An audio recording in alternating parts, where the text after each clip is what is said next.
buenas a todos, ¿cómo andan? Les doy la bienvenida a Historias para un Café. Así como hablamos de la diosa más popular del panteón egipcio, ahora vamos a conocer al dios más importante de Egipto, el señor del inframundo y juez de los muertos, Osiris. En caso de que este tipo de contenido sea de tu agrado, te invito a suscribirte, así estás al tanto de los nuevos videos. También agradezco a los colaboradores del canal que ayudan a que pueda seguir creando este tipo de contenido. En caso de que quieras ayudar, podés hacerlo desde el botón unirme. Ahora sí, comencemos con el video. Osiris es el señor egipcio del inframundo y el juez de los muertos, hermano y esposo de Isis y uno de los dioses más importantes del antiguo Egipto. Osiris es la forma latinizada de su nombre egipcio, Usir, que se interpreta como poderoso o fuerte. Fue el primero de los hijos de Geb, la tierra, y Nut, el cielo, poco después de la creación del mundo. Fue asesinado por su hermano menor Set y fue devuelto a la vida por su hermana y esposa Isis. Este mito, y los dioses que participan en él, se convirtió en un elemento central de la cultura y la vida religiosa egipcia. En un principio, Osiris era un dios de la fertilidad, posiblemente de Siria, aunque esta afirmación se debate, que se hizo tan popular que acabó por absorber las funciones de otros dioses anteriores como Anjeti y Khentiamenti, dos dioses de la fertilidad y la agricultura adorados en Abidos. Se lo asocia con el símbolo Diet y a menudo se lo representa con la piel negra o verde, que simboliza el barro fértil del Nilo y la regeneración. A menudo también se lo representa como una momia o parcialmente momificado en su posición como juez de los muertos. Las imágenes de Osiris, como un dios vivo, lo representan como un hombre atractivo, vestido con los ropajes reales y con la corona del Alto Egipto, como un tocado de plumas conocido como el atef, y con el cayado y el mayal, los símbolos de la realeza. Está asociado con el ave mitológica Venu, la inspiración del ave fénix griega, que renace de sus cenizas. Osiris tenía muchos nombres, pero el principal era Güenefer, el hermoso, y en su papel de juez de los muertos, Khentiamenti, el primero de los occidentales. El oeste se asociaba con la muerte, de manera que los occidentales se convirtió en un sinónimo de aquellos que habían pasado a mejor vida. También se lo conocía como el Señor del Amor, el Rey de los vivos y el Señor Eterno. Después de Isis, Osiris fue el dios más popular y duradero de todos los dioses egipcios. Su culto perduró milenios, desde poco antes del período arcaico, desde alrededor del 3150 a.C. hasta la dinastía tolemaica entre el 323 y el 30 a.C., la última en gobernar Egipto antes de la llegada de Roma. También cabe la posibilidad de que Osiris fuera adorado de alguna manera durante el período predinástico en torno al 6000 a.C., y es probable que se originara en esa época.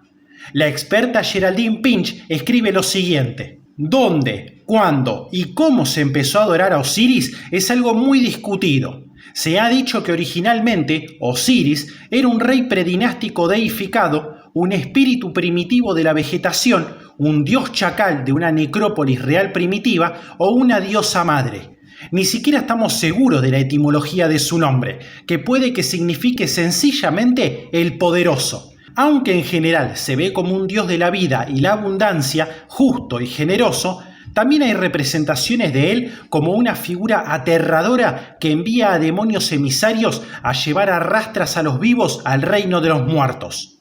La imagen más popular y duradera de Osiris es la del dios gobernante justo y bueno, asesinado por su envidioso hermano que regresa a la vida. En cuanto al mito de Osiris, tras la creación del mundo, los primeros 5 dioses nacieron de la unión de Geb y Nut. Estos eran Osiris, Isis, Set, Neftis y Horus. Osiris, como el primogénito, asumió el gobierno como señor de la tierra, con Isis como su reina y consorte. Descubrió que el pueblo de Egipto no estaba civilizado, así que le dio las leyes, la cultura, la religión y la agricultura. Egipto se convirtió en un paraíso bajo el gobierno de Osiris, en el que todos eran iguales y había comida abundante, ya que las cosechas siempre eran copiosas. Set estaba celoso del éxito de su hermano y empezó a sentir rencor. Su relación empeoró aún más cuando Neftis, la esposa de Set, se hizo pasar por Isis y sedujo a Osiris, tras lo cual se quedó embarazada del dios Anubis. Se hizo construir un hermoso féretro de la altura exacta de Osiris y dio una gran fiesta en la que presentó el cajón y les dijo a los invitados que aquel que encajara mejor podría quedárselo de regalo. Cuando Osiris se tumbó en el féretro, Set puso la tapa, la cerró y la arrojó al Nilo, donde se lo llevaron las aguas. El cuerpo de Osiris viajó hasta el mar y al final el féretro se quedó encallado en un gran tamarisco que crecía cerca de Biblos, en Fenicia. El árbol creció alrededor del féretro hasta cubrirlo por completo. El rey de Biblos, Malcander, acudió a la orilla junto a su esposa Astarte y admiró el árbol y el dulce aroma que parecía emanar de él. Ordenó cortar el árbol y llevarlo al palacio como un pilar ornamental. Y ahí se quedó Osiris, atrapado dentro del féretro, dentro del pilar, hasta que se murió. Mientras tanto, Isis había salido de Egipto para ir a buscar a su marido y acabó por llegar a Biblos, haciéndose pasar por una mujer mayor. Y una vez allí, se sentó en la costa y lloró por su marido desaparecido. Las doncellas reales que habían ido a la costa a bañarse la invitaron al palacio y allí se engració con el rey y la reina que le ofrecieron quedarse como niñera de sus hijos. Isis intentó hacer inmortal al hijo menor bañándolo en fuego y cuando la reina Astarte lo descubrió quedó horrorizada. Entonces Isis reveló que era una diosa y el rey y la reina le prometieron lo que quisiera si los perdonaba. Les pidió el pilar y estos no dudaron en concedérselo. Tras marcharse de la corte, Isis sacó a Osiris del árbol y se llevó el cuerpo de vuelta a Egipto, donde lo ocultó de Set en una región cenagosa del delta del Nilo. Lo dejó allí y se fue a recoger hierbas para una poción para devolverlo a la vida, y su hermana Neftis se quedó vigilando el cuerpo. Mientras Isis estaba ausente, Set se enteró de que Osiris había regresado y salió a buscar su cuerpo. Consiguió que Neftis le dijera dónde estaba y cuando lo encontró, lo despedazó y esparció los trozos por todo el país y por el Nilo. Cuando Isis regresó, se quedó horrorizada, pero se recompuso rápidamente y se dispuso a encontrar los trozos de su marido asesinado. Con la ayuda de Neftis, consiguió encontrar todas las partes del cuerpo excepto la parte íntima que había caído en el Nilo y se lo había comido un pez oxirrinco, razón por la cual estaba prohibido comerse este pez en el antiguo Egipto. Isis consiguió revivir a Osiris y una vez vivo, voló alrededor de él en forma de Milano, extrajo la semilla de su cuerpo y quedó embarazada de un hijo, Horus. Aunque Osiris ahora estaba vivo, estaba incompleto y no podía reinar sobre la tierra de los vivos. Descendió al inframundo, donde se convirtió en el señor y juez de los muertos. Isis, que temía lo que Set podría hacerle a su hijo, ocultó a Horus en las ciénagas de Egipto hasta que se hizo mayor. En ese momento, Horus se alzó como un poderoso guerrero y luchó contra Set por el control del mundo. En algunas versiones de la historia, Set muere, pero en la mayoría es derrotado y expulsado del país. El caos que Set había desatado en el mundo fue conquistado por Horus, que restauró el orden y luego reinó junto a su madre. Los mitos representaban algunos de los valores más importantes de la cultura egipcia: la armonía, el orden, la vida eterna y la gratitud. El resentimiento de Set hacia Osiris, incluso antes de su idilio con Neftis, nace de la falta de gratitud y la envidia por la buena fortuna de otra persona. En Egipto, la ingratitud era una especie de pecado de iniciación que abría el camino para todos los demás. Esta historia ejemplificaba de manera dramática cómo hasta un dios podía ser presa de la ingratitud y las consecuencias que podía traer esto. Otro aspecto importante de este mito es que se contaba la historia de la victoria del orden sobre el caos y cómo se establecía la armonía en el país, un valor central de la cultura y la religión egipcia. El renacimiento de Osiris se asociaba con el río Nilo, que se consideraba un símbolo de poder dador de vida. Los festivales de Osiris se celebraban para festejar la belleza del dios y su poder trascendental, pero también para celebrar su muerte y resurrección. El Festival de la Caída del Nilo conmemoraba su muerte, mientras que el Festival del Pilar de Id celebraba la resurrección del dios. La historiadora Margaret Bunson escribe: cuando el Nilo se retiraba, los egipcios acudían a las orillas para presentar regalos y mostrar su pena porque Osiris moría otra vez. El Nilo representaba la capacidad de Osiris de regenerar la tierra y devolverle la vida a la nación. Cuando el Nilo empezaba a crecer otra vez antes de las inundaciones, se volvía a honrar a Osiris.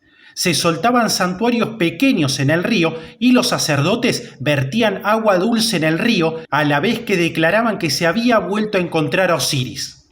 La ciudad de Ábidos era su centro de culto y la necrópolis llegó a ser el lugar de enterramiento más deseado, ya que la gente quería estar enterrada lo más cerca posible del dios.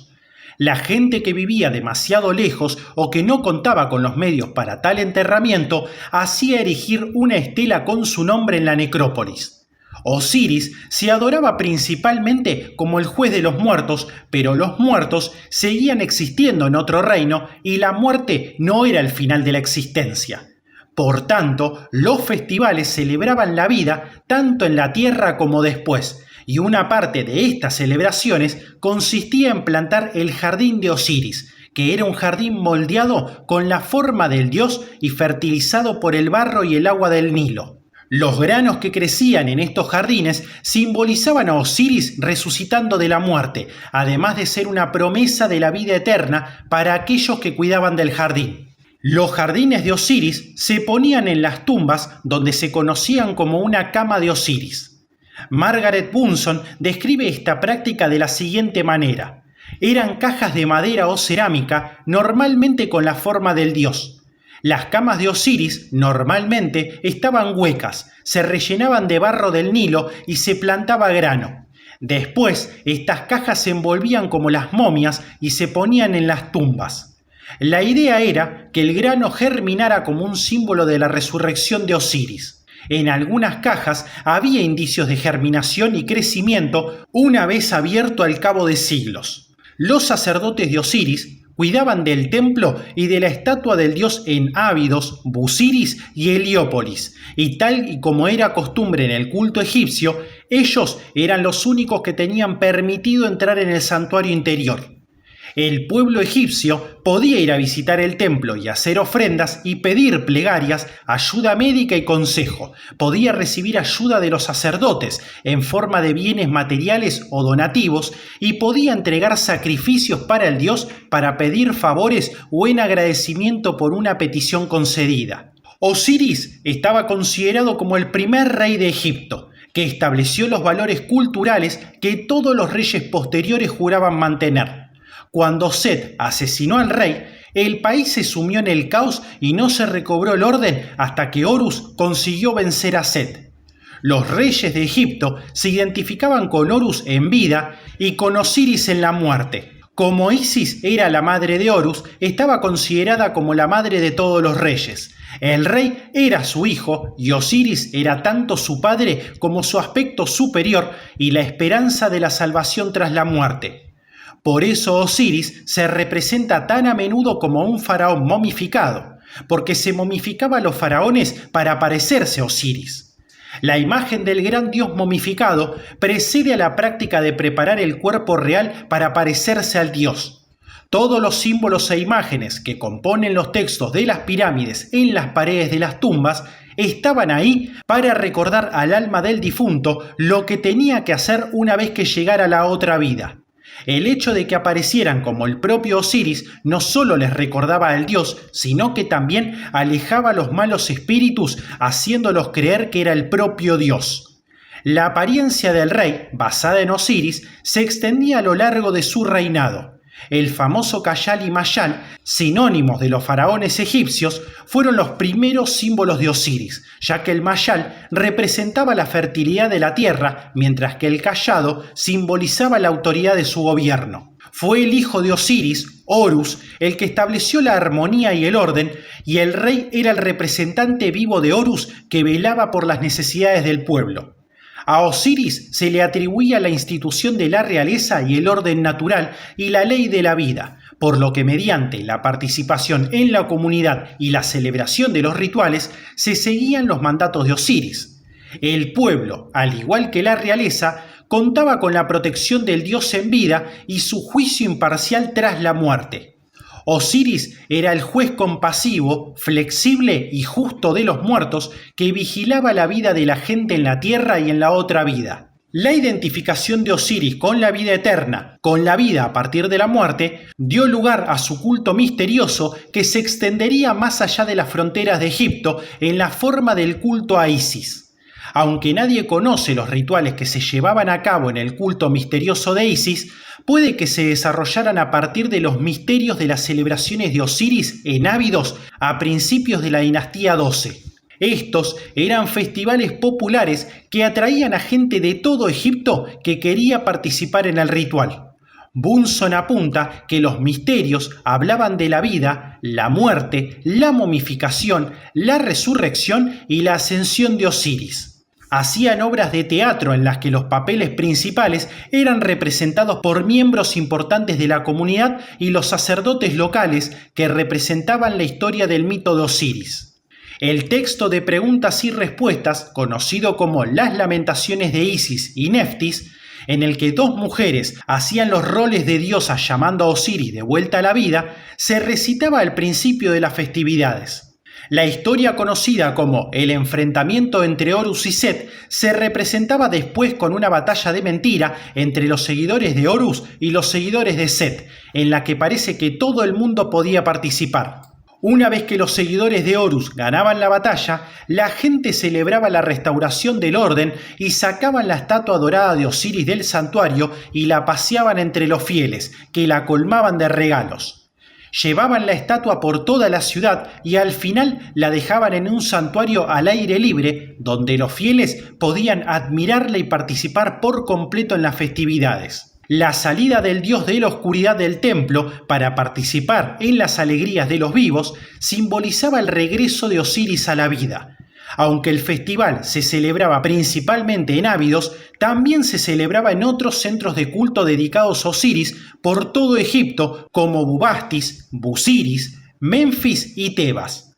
Por supuesto, Osiris era una figura central en estas celebraciones, pero con el tiempo el centro de atención fue migrando hacia su esposa Isis, que lo había salvado de la muerte y lo devolvió a la vida. Osiris estaba íntimamente relacionado con el río Nilo y el valle del Nilo de Egipto, pero Isis acabó por separarse de una localidad específica y se la empezó a considerar la reina de los cielos y la creadora del universo. Todos los demás dioses egipcios acabaron entendiéndose como diferentes aspectos de la poderosa Isis y fue así como su culto viajó a Grecia, Fenicia, Roma y todo el Imperio Romano. Así llegamos al final de este video, que espero haya sido útil para conocer más acerca de este dios egipcio. De ser así, te agradecería que me puedas dejar un pulgar arriba y te suscribas, que ayuda a que el canal siga creciendo. Esto ha sido Historias para un Café y nos veremos pronto. Hasta luego.